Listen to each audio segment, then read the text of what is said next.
ಈ ಪೀಠವನ್ನು ಬೆಂಗಳೂರಿನಲ್ಲಿರುವಂತಹ ಪೀಠದ ಮಾದರಿಯಲ್ಲೇ ಬಹುಶಃ ಇವತ್ತು ಬೆಳಗಾಂನಲ್ಲಿ ಇದನ್ನು ನಾವು ಸ್ಥಾಪಿಸಿ ಇದರಲ್ಲಿ ಕೂತ್ಕೊಂಡು ನಾನು ಉದ್ಘಾಟಿಸಿದ್ದೇನೆ. ಹೌದಲ್ಲ? ಅಲ್ಲ ಚರ್ಚೆ ಇಲ್ಲ. ನೀವು ಪೀಠ ರಚನೆ ಮಾಡಿದಕ್ಕೆ ಅಭಿನಂದನೆ. ಅಲ್ಲ, ಬೇರೆ ಬೇರೆ ಚೇರ್ಗಳನ್ನ ಹೆಂಗ್ ಭದ್ರ ಮಾಡ್ಕೋತಾ ಇದಾರೋ ಹಂಗೆ ನೀವು ನಿಮ್ ಚೇರ್ನ ಎಷ್ಟು ಭದ್ರ ಮಾಡ್ಕೊಂಡಿದ್ದೀರಿ ಅಂತ ನಂಗೊಂದು ಸಂತೋಷ ಆಯ್ತು ನಿಮ್ ಪೀಠನ. ಹಾಗಾಗಿ ಈ ಪೀಠಕ್ಕೆ ಈ ಪೀಠದಲ್ಲಿ ಶಾಶ್ವತವಾಗಿರ್ತೀರಾ ನೀವು. ಅಲ್ಲಿ ಚೆನ್ನಾಗಿ ಮಾಡಿದಿರಿ. ಬೆಳಗಾವಿ ಅಧಿವೇಶನಕ್ಕೆ ಸಂಬಂಧಪಟ್ಟಂತೆ ಪೀಠ ಚೆನ್ನಾಗಿ ಮಾಡಿದಿರಿ. ನಿಮಗೆ ಅಭಿನಂದನೆಗಳನ್ನ ಸಲ್ಲಿಸ್ತೇನೆ. ನಿಮ್ಮ ಅನಿಸಿಕೆಯಲ್ಲ ನನ್ನ ಕೃತಜ್ಞತೆಗಳು. ಇದರ ಅರ್ಥ ಅಂತ ಹೇಳಿದ್ರೆ ನಾನು ಇಲ್ಲೇ ಕೂತ್ಕೊಳ್ತೇನೆ, ನೀವು ಅಲ್ಲೇ ಕೂತ್ಕೊಳ್ತೀರಿ ಎಂಬ ಸ್ಪಷ್ಟ ಸಂದೇಶ ಕೊಟ್ಟಿದ್ದೀರಿ.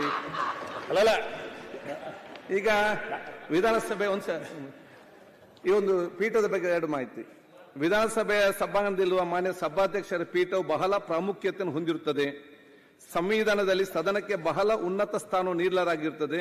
ಅಂತ ಸದನವನ್ನು ಮುನ್ನಡೆಸುವ ಜವಾಬ್ದಾರಿಯನ್ನು ಹೊಂದಿರುವ ಮಾನ್ಯ ಸಭಾಧ್ಯಕ್ಷರ ಹುದ್ದೆಯೂ ಸಹ ಒಂದು ಸಂವಿಧಾನಾತ್ಮಕ ಹುದ್ದೆಯಾಗಿರುತ್ತದೆ. ಅಂತ ಹುದ್ದೆಯನ್ನು ಅಲಂಕರಿಸುವ ಸನ್ಮಾನ್ಯ ಸಭಾಧ್ಯಕ್ಷರು ಆಸೀನರಾಗುವ ಪೀಠವೂ ಸಹ